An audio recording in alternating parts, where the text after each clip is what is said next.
할렐루야. 주님의 은혜와 평안이 여러분과 여러분의 가정 가운데 함께 하시기를 기원합니다. 우리 인간의 마음이란 무엇일까요?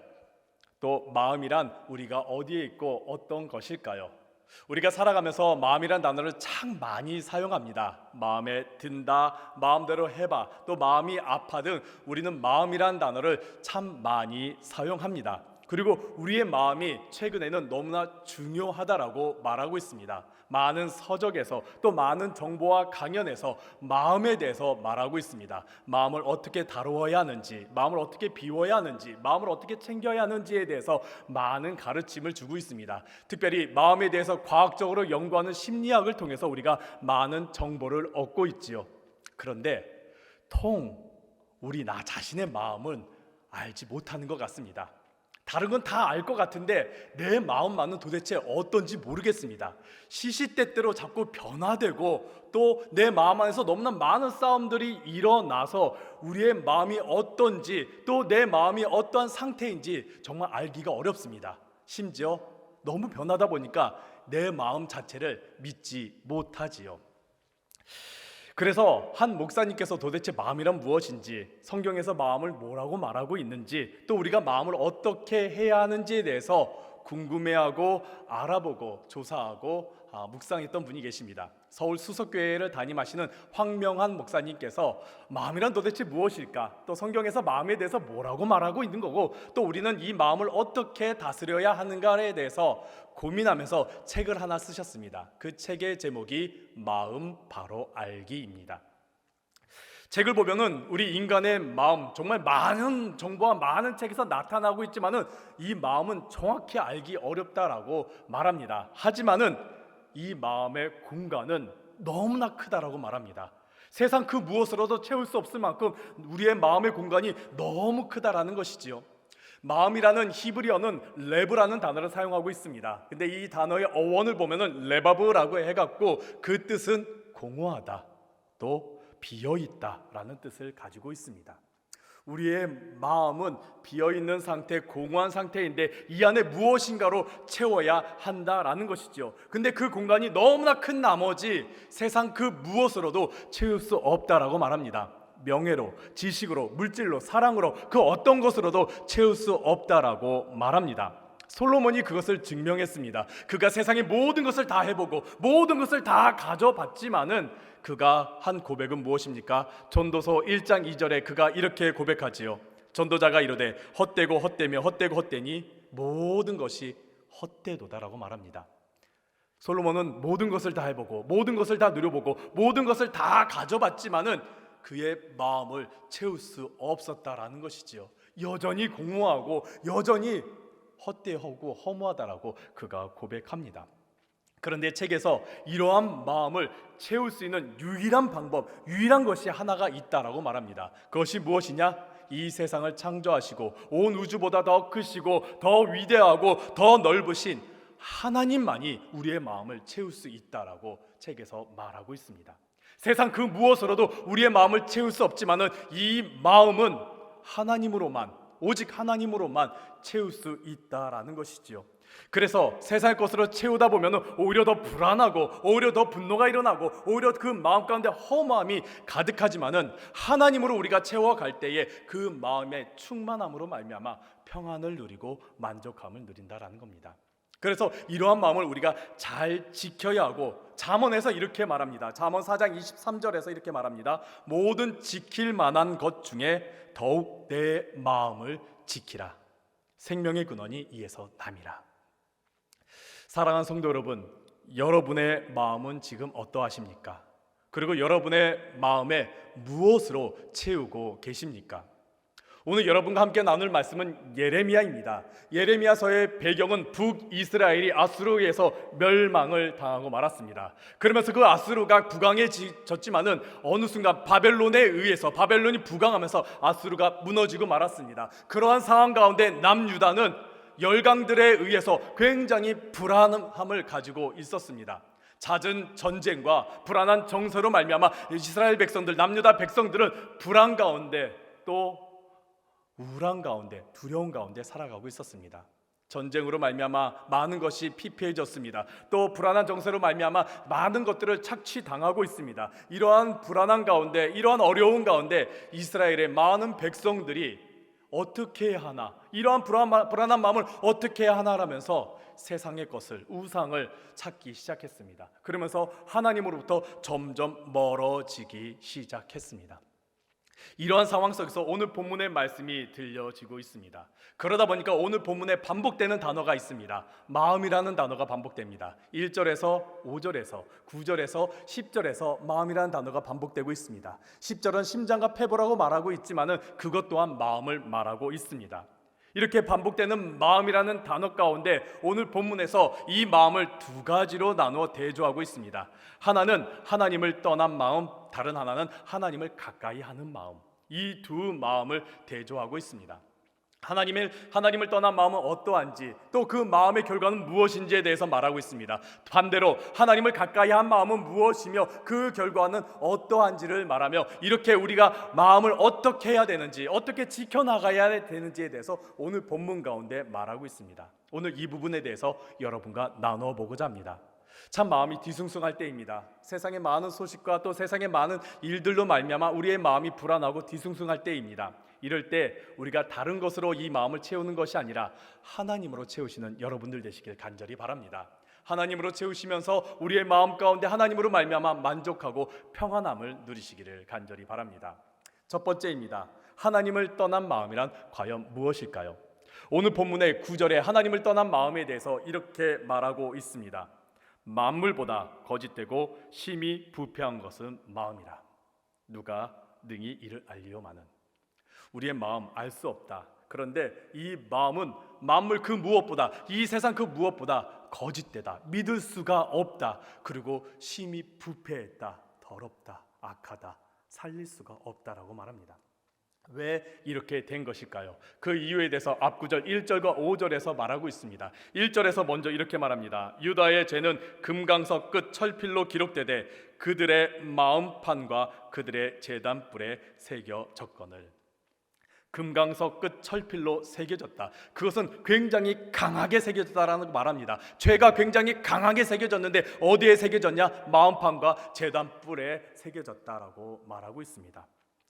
마음판, 이 마음판은 단순히 감정의 장소를 말하고 있지 않습니다. 우리의 삶의 의지와 방향을 말하고 있습니다.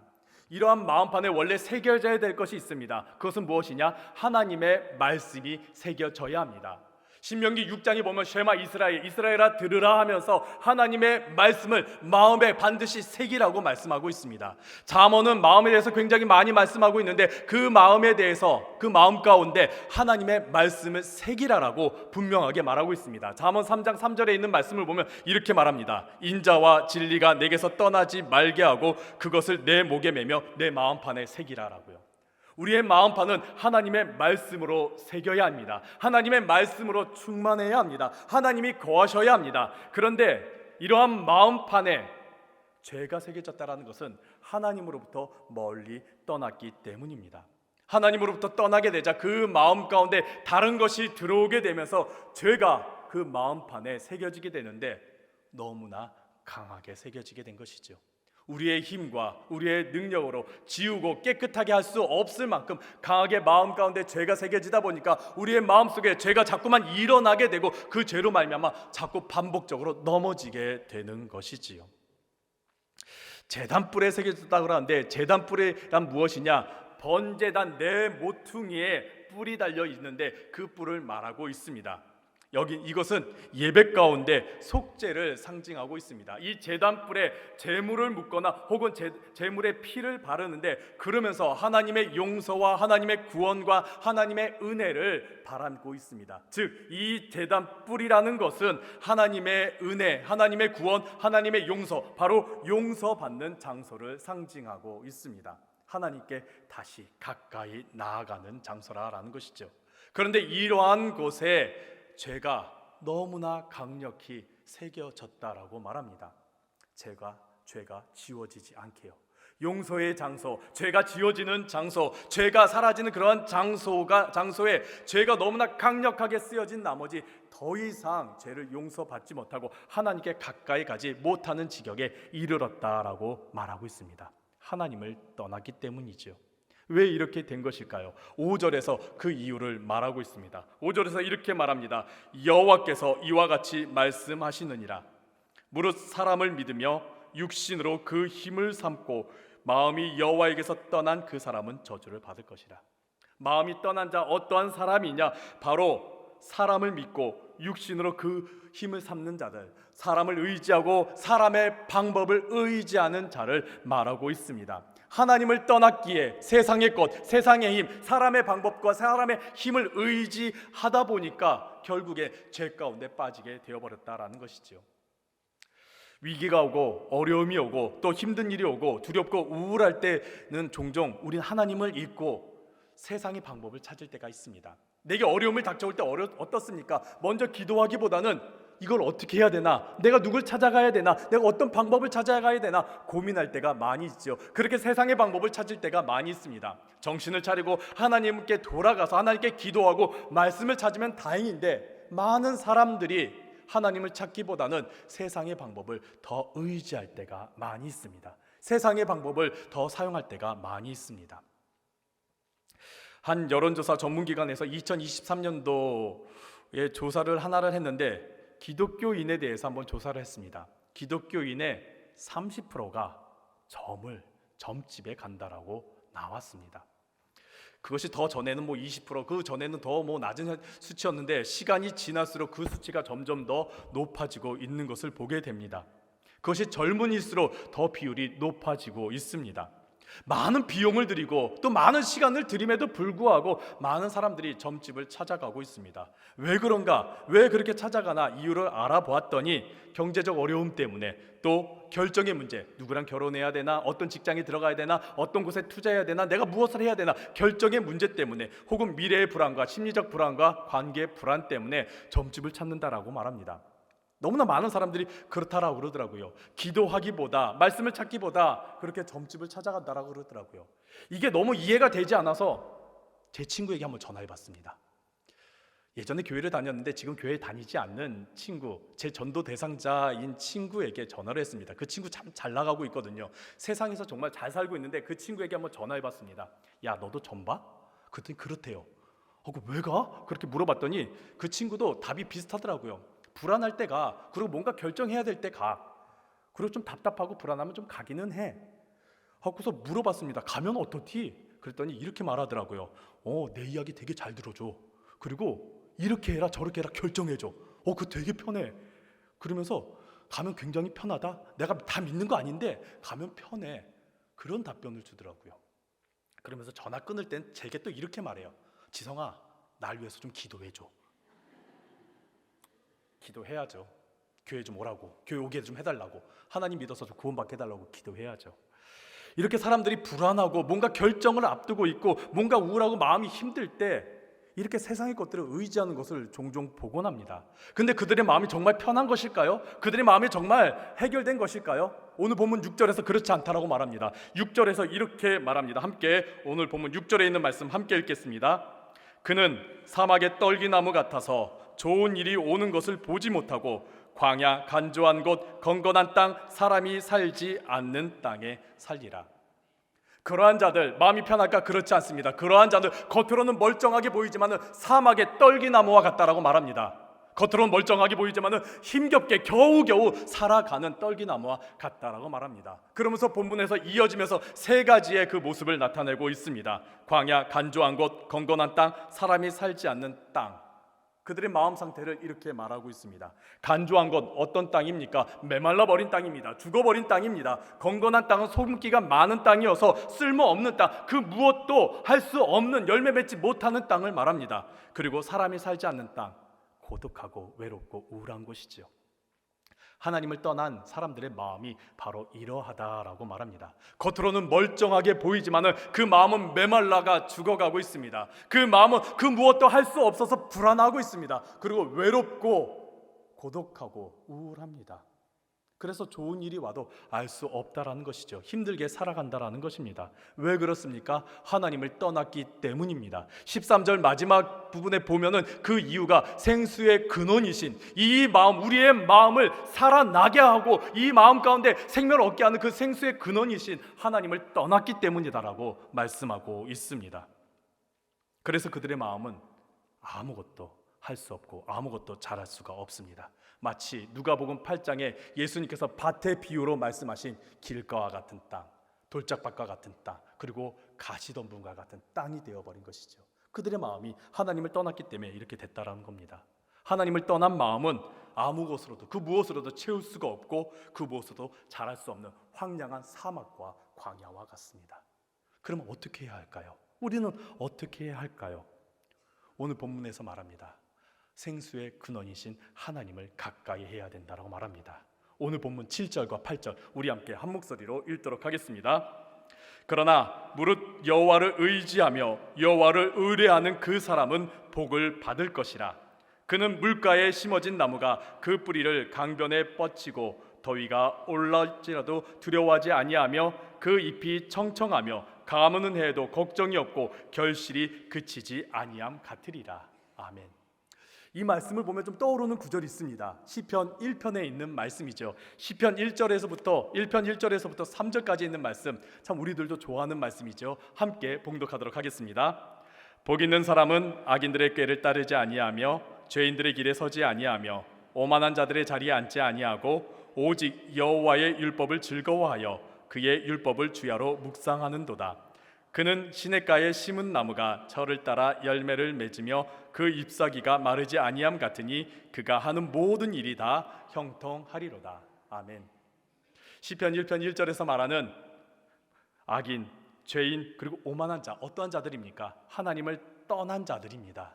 하나님을 떠나서 세상의 것을, 세상의 방법을 의지하며 살아가는 자들을 말합니다. 그들과 같지 않고 하나님을 가까이 하는 자, 하나님의 말씀을 가까이 하는 자, 그의 마음 가운데 하나님의 말씀을 두고 그의 마음 가운데 하나님이 거하는 자, 오늘 본문 7절에서 말하는 하나님을 의지하고 하나님께 의뢰하는 자, 그러한 자는 어떠한 복을 받는다라고 말합니까? 형통의 복을 받는다라고 말합니다. 형통의 복은 무엇입니까? 모든 일이 잘 되는 것입니까? 그것뿐만이 아니죠. 우리가 말하는 형통의 복은 하나님께서 나의 삶을 돌보시는 것, 하나님께서 나의 삶을 지켜주시는 것, 하나님께서 나의 삶 가운데 함께 하셔서 일하셔서 역사하시는 것, 그것이 바로 형통의 복이지요.